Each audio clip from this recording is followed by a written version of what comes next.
Welcome to The Explainer. Today, we're going to tackle a huge topic, the complex 70-year journey that has forged modern Iran. We're going to draw on the insights of Dr. Hassan Ahmadian to really understand the state, its people, and its power. Okay, let's kick things off with a fascinating distinction that is just absolutely key to understanding the country. And look, this isn't just a matter of picking words.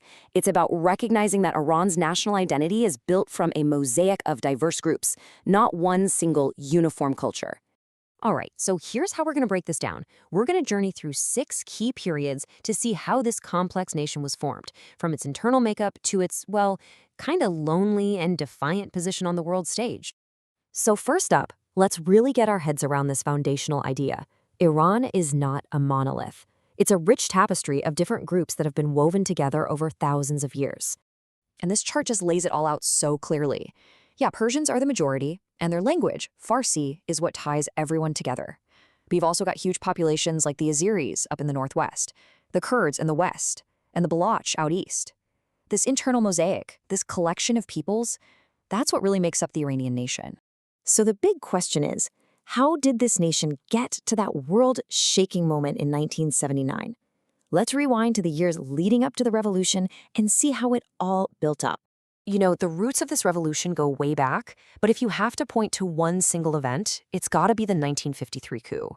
By overthrowing a popular nationalist leader, the U.S. basically cemented an anti-American feeling that just simmered for a whole generation. It put a Shah in power who, despite his modernization plans, was seen by many as an American puppet, ruling with the iron fist of his feared secret police, the Savak. And this slide just perfectly shows you the 2 completely different worlds that were clashing here. The Shah was looking outward, to the West, to Iran's pre-Islamic past for his legitimacy. Khomeini, on the other hand, looked inward. He drew on Islamic governance, populist values, and a really powerful story of independence from foreign control. This was the ideological war that finally just exploded in 1979.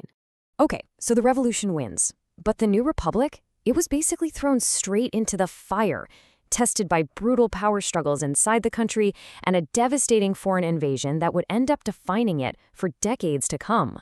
Because for those first couple of years, that big, broad coalition that got rid of the Shah, it just completely fell apart. It became this fierce and often violent struggle for control over what Iran was going to be, a battle between all these competing visions that was only really stopped by a threat from the outside. And that threat was the Iran-Iraq War. Saddam Hussein launched it in 1980, and it turned into an 8-year-long nightmare of trench warfare. As the wartime commander Rafsanjani said here, the sheer brutality and length of it all, it just about broke the nation's spirit. I mean, the human cost was just staggering. It's been called a great calamity. That trauma of immense loss, of being invaded and feeling totally alone, is just seared into the country's collective memory, and it still shapes how they think about strategy today. But here's the wild part. This absolute catastrophe, in a strange way, is what actually saved the Islamic Republic. It put an end to all the internal fighting, it unified the public against a common enemy, and most importantly, it taught Iran a lesson it has never ever forgotten. You can't rely on anyone else. Cut off from the world, they kickstarted their own missile program by literally taking apart 2 missiles they got from Libya. This was the birth of their doctrine of self-reliance. All right, so after the war, Iran's politics really enter this new phase. You can think of it like a constant pendulum swing between 2 poles, one side that wants to open up to the world, and another that believes the only way forward is to stand against it. And this table just shows you that pendulum in action perfectly. In the late 90s, Iranians elect Mohammad Khatami, a reformist who was all about a dialogue of civilizations. But when he reached out, what happened? The U.S., under George W. Bush, slapped the Axis of Evil label on Iran. That rejection just empowered the hardliners, leading directly to the election of the much more confrontational Mahmoud Ahmadinejad. And you have to understand, this wasn't just some throwaway line in a speech. The Axis of Evil speech came right after Iran had quietly given the U.S. intelligence to help fight the Taliban in Afghanistan. So for Iranians, this felt like a massive betrayal. It basically confirmed what the hardliners had been saying all along. You can't trust the West, no matter what you do. So when you put it all together, the pressure, the isolation, that feeling of betrayal, it's no surprise that Iran developed this really unique and, yeah, highly controversial foreign policy that was designed pretty much for survival. So if you really want to get why Iran does what it does in the region, you have to wrap your head around this one key idea: asymmetric balancing. It's basically the playbook for a weaker country that knows it can't win a head-to-head conventional fight with a superpower, so it has to find other unconventional ways to fight back and make sure an attack would be too costly. And you can see exactly how this thinking played out right after 2003. Step 1. The threat. Suddenly, the US military is on Iran's eastern and western borders. They felt completely surrounded, existentially threatened.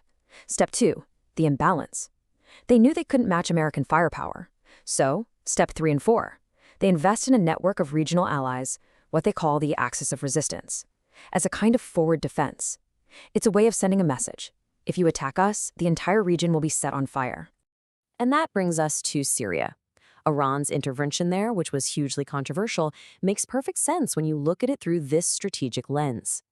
Internally, this was a really heavily debated decision. And it wasn't primarily about ideology. It was a cold, hard, strategic calculation. They had to save the Assad regime to preserve that vital land bridge to their most powerful deterrent against Israel, Hezbollah, in Lebanon. And all of this really brings us back to a theme that has run through Iran's entire modern history: its unique, often lonely, and fundamentally isolated place in the world. See, Dr. Ahmadian's point is that this isolation isn't really an accident. It's built to the very fabric of the country. Iran is linguistically, culturally, and religiously different from its neighbors. It doesn't neatly fit into the Arab world or the Turkic world or the Sunni world. This strategic loneliness makes it incredibly hard to form normal, stable alliances. And what does that do? It forces this deep-seated culture of self-reliance. Whether we're talking about the missile program that was born out of the war with Iraq or the asymmetric network of the axis of resistance, Iran's foreign policy is built on one core assumption: in the end, they can only truly depend on themselves. And so, that's the big puzzle we're left with when we look at modern Iran. Is its lonely position in the world a choice, something it created with its revolutionary ideology? Or is it an unchangeable fact of its geography and its history, a destiny that pretty much any government in Tehran would have to deal with? That's the question that continues to shape not just Iran's future, but the entire world.